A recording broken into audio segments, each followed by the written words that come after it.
E se a gente tivesse um time de super-heróis formado por Brás Cubas, Macunaíma, teria o Bentinho também, e aí, ia dar certo isso?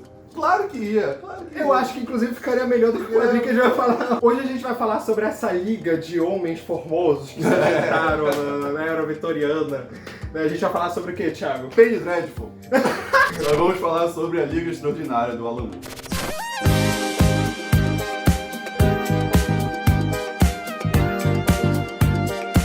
Oi, gente, eu sou o Ri, cineasta, publicitário e um gentleman nas horas vagas. Eu sou o Thiago Costa, sou livreiro, editor e professor e tento ser um gentleman. E esse aqui é mais um episódio do nosso quadro Plano sequencial. Hoje a gente fala sobre quadrinhos e seus ecos com a sétima arte. E a gente vai falar de um filme incrível hoje, né? Muito bom! Arte pura. A gente quer falar de o que eu particularmente acho, não sei tu, uma das piores adaptações já feitas. Incrivelmente ruim. Como a gente já disse, hoje a gente vai falar do Liga Extraordinária, do roteiro do já citado aqui nesse quadro Alan Moore, e desenhada pelo Kevin O'Neill, né? E também tem um traço incrível, sabe? Tipo, eu acho que super combinou com a ideia desse quadrinho. Eu acho muito bacana, eu acho genial aquele traço dele. Eu fico triste, às vezes as pessoas reclamam do traço de A Liga Extraordinária, mas eu gosto tanto, velho. Não, eu acho que ele funciona perfeito com a premissa dele. Sim. Bom, A Liga Extraordinária, como na abertura do nosso vídeo a gente fez essa brincadeira e tal, mas ela é uma grande reunião de referências e personagens da literatura inglesa, principalmente. Isso. Certo? Então, a premissa é que o governo da Inglaterra, ali intitulado pelo Bond, né, que é um agente, ele recruta a Mina, que é uma personagem do Drácula, para ser a líder de um grupo que tem como objetivo trazer de volta uma máquina antigravidade que foi roubada, né, do governo. E ela recruta personagens como o Alan Quartermain, que é um personagem lá das Minas do Rei das Minas do Rei Salomão. Tem um Homem Invisível lá, escrito pelo H.G. Wells. Tem o Médico Monstro. Isso. O Nemo, né, do Júlio Verne, do Júlio Verne. 20 mil léguas submarinas. Exatamente. Então é uma união dessa liga extraordinária para salvar o Império Britânico, né, ou também salvar o mundo das ameaças que o ladrão dessa máquina antigravidade pode trazer um avanço tecnológico que pode ser utilizado para a guerra e para a maldade. E quem é o principal vilão do governo britânico? O governo britânico. Exatamente. Inclusive a história começa logo após a morte do grande herói, né, que eles diziam, que é o Sherlock Holmes. Então eles dizem, putz, perdemos Sherlock Holmes. É tipo assim, perdeu o Superman, faz uma Liga da Justiça. Exatamente isso que aconteceu.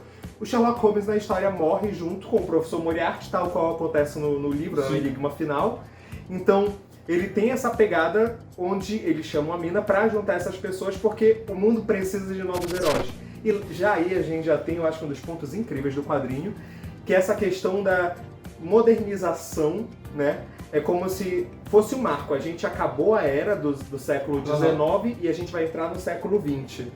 Então, com a morte de Sherlock Holmes, representa essa morte do ideal, do personagem perfeito, do idealismo britânico, do que eles se veem, sabe? Sim.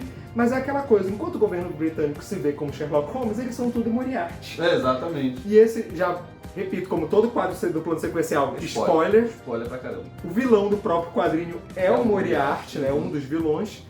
E ele recruta a Liga pra pegar um objeto pra ele, tipo, pra ele mesmo ganhar. Então, tipo, é um vilão contratado pelo Império Britânico. É o Esquadrão Suicida que deu certo. A obra é um grande deleite pra fãs de literatura como um todo, porque tem muita referência. A própria máquina antigravidade vem do Viagem à Lua, Eu acho que vem do Viagem à Lua.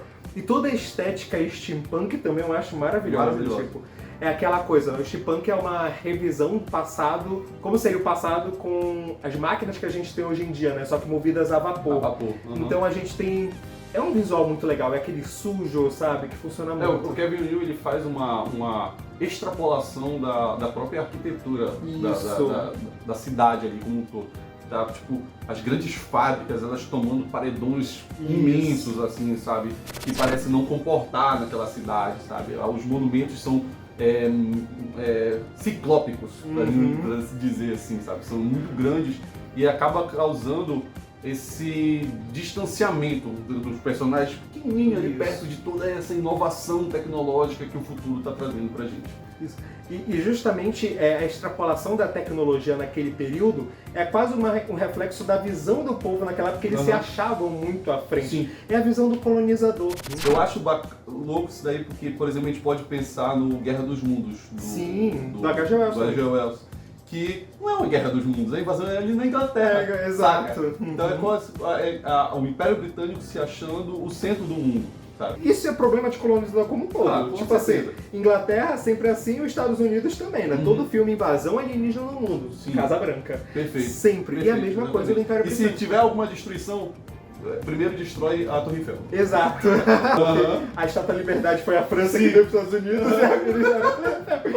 Então vamos destruir a única coisa americana fora. Uma coisa que eu acho muito legal, a protagonista, a pessoa que junta a Liga e a grande heroína, é a Myrna, né? E tipo assim, é justamente a única mulher do grupo. E eles colocam toda uma responsabilidade que eu acho muito interessante, porque tu já tem esse papel do tipo, olha, essa transição dos tempos está saindo de uma sociedade extremamente... Não que seja a solução, porque a gente sabe que a gente até hoje ainda tem muito machismo, patriarcado carregado, mas a gente já tem uma nova personagem comandando, né? Sim. Então, é ela que vai olhar pro futuro e mais, ela é a personagem imortal dentro daquela trama. Ela passa o tempo todo na história com aquele cachecol vermelhão, né? Que é uma pra esconder as marcas do Drácula. Do Drácula, museu.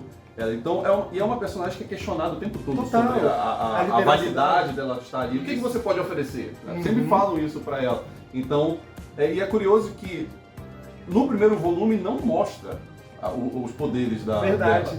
A gente infere por causa, se você conhece a obra do Drácula, você infere. E o cachecol também. E o cachecol vai deixando as coisas, ela não tira. E aí, já vou começar a falar mal do filme logo. Bora puxar logo. A gente nem terminou de falar do quadrinho, ainda tem que falar coisas, mas... Eles tornam no filme o protagonista o Alan Quartman. Com o Sean Connery, sabe? Que gostou tanto do filme, tanto que você vai se aposentar depois. Que não quis mais atuar depois, né? Parou ali. Cara, eu gosto das escolhas do cast do filme. Sim. Elas são legais, mas faltou a direção do cast. Tirar a mina do centro da liderança no filme, eu acho que é um problema grave. Um problema muito grave, porque eu acho que diminui muito a personagem no próprio filme. Concordo. Sabe? Ela vira um deus ex machina no filme. Total, sabe? Verdade. Ela é aquela personagem que tá ali pra solucionar quando tá dando crise. Ah, beleza, tá caindo um prédio muito da gente, os caras estão atirando aqui em a gente tem uma vampira aqui que voa e vai estraçalhar essa galera. Sabe? Então ela funciona muito como um amuleto na narrativa, sem dar um importante brilho. Coloca um Dorian Gray, que não tem no original, né? Não tem na obra original, ali pra dar uma ideia de que eles tiveram um romance ali no passado e ser dois imortais brigando um contra o outro ali, e que acaba sendo só capenga. O que também é muito problemático quando tu pensa que para ter a personagem feminina tu vai ter que entregar um romance pra ela, sabe? Exatamente. Então o filme... E outra coisa, também é esse filme que fez o Alan Moore querer parar de assinar com toda vez... Chega. Pode reparar, né? Por exemplo, o Watchmen tá lá, tipo, baseado na obra, aí tá o David Gibbons, não dá o Alan Moore. Sim. No filme, no caso, tá sendo a virada do século, né? Então quando aparece o Nemo, aparece com automóveis, tipo, nossa, que isso? Armas automáticas são uma parada que ele já tem, né? No filme, o Moriarty, ele não tá atrás da máquina antigravitacional, ele já tem a tecnologia. O que ele quer é formar uma liga com essas pessoas, né? Porque ele quer pegar o DNA da maioria deles para fazer super soldados. Isso. Ou seja, ele cria um plano mirabolante só pra tirar o DNA dos caras que ele poderia numa conversa falar, ei, cara, beleza? Aí já puxava um cabelinho. Tipo, aí tu fica assim, eu acho que é só pra não falar que a gente tá falando, tá comparando muito o quadrinho com coisa, mas falar especificamente só sobre o filme e esquecer tentar tirar o quadrinho de cima dele. Eu gosto muito como eles inserem o Dorian Gray como um personagem ali na história. Eu acho que isso traz uma certa originalidade para a história, principalmente para tirar o foco do Homem Invisível, que é o traidor nos quadrinhos. Para quem já conhece os quadrinhos, vai achar que o Homem Invisível é o traidor. Mas, na verdade, é o Dorian Gray. Eu acho isso legal, sabe? Como eu falei mesmo, a própria escolha do cast eu acho muito bacana. Sim. Só que eu acho que a motivação dos personagens para unir a liga ali, ela é muito estranha. Por causa que a gente até estava comentando, quando tem uma cena quando o Dorian Gray é introduzido e eles vão atrás dele para ele se juntar à liga, os vilões estão lá, chegam no local e cercam lá. E o Alan até olha pro Dorian e fala, aí o cara, eu não conheço ele, você tá de boa. Eu fico, caramba, a gente tá no teu lugar e aparece um monte de maluco e tu tá de boa. Só que aí o vilão, que é o fantasma, que é colocado, o Phantom, né? Lá, que é o Moriarty disfarçado, ele ameaça todo mundo lá com um monte de arma em cima dele. E tem um agente americano, e esse é o ponto que eu não gosto do filme. O personagem americano. Porque parece que tem que colocar... Sempre tem que ter americano. Tem que ter os Estados Unidos ali, tá? É um personagem original da história, do filme.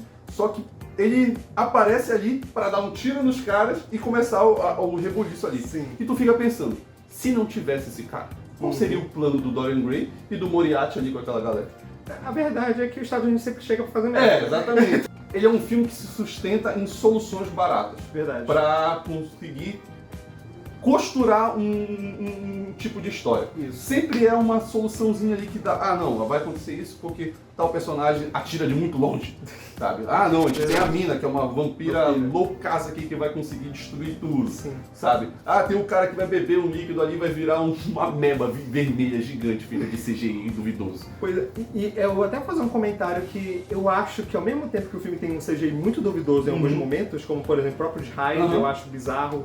Em algumas cenas que o Nautilus aparece, tu vê um CGIzão mal feito. Só que ao mesmo tempo eu gosto muito do efeito do Homem Invisível no filme.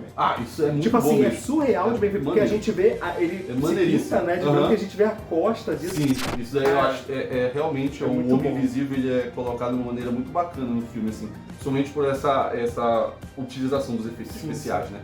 E aí acaba que o filme também, eu acho o ritmo dele muito ruim, cara. Sim. Tipo assim, ele justamente por essa confusão narrativa que ele fica dando volta em pequenas coisas pra se alongar e acaba ficando desnecessariamente confuso. Eu acho que, em teoria, se a gente fala, é até mais simples de explicar a história, o Fantasma Moriarty, do que toda a questão do Império Britânico. Mas o filme demora, ele fica se dando volta, eu me incomodo muito com isso na fala. Ele utiliza muito de tropos clichês talvez tenha sido intencional, mas acaba sendo...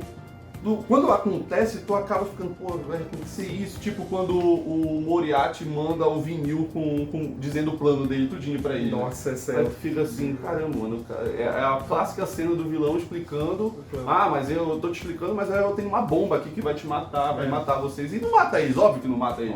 Então fica aquele ponto assim do tipo, caraca, mano. Enquanto o quadrinho ele tem uma crítica ao classicismo, né, desse heroísmo antigo, porque tipo, ele zoa muito isso, que eles são pessoas problemáticas, coisas que o Alan Moore adora escrever. No filme não, eles são heróis clássicos mesmo, então tipo, pouco a gente tem esse questionamento, pouco a gente tem essa questão que eu acho muito interessante da premissa da obra.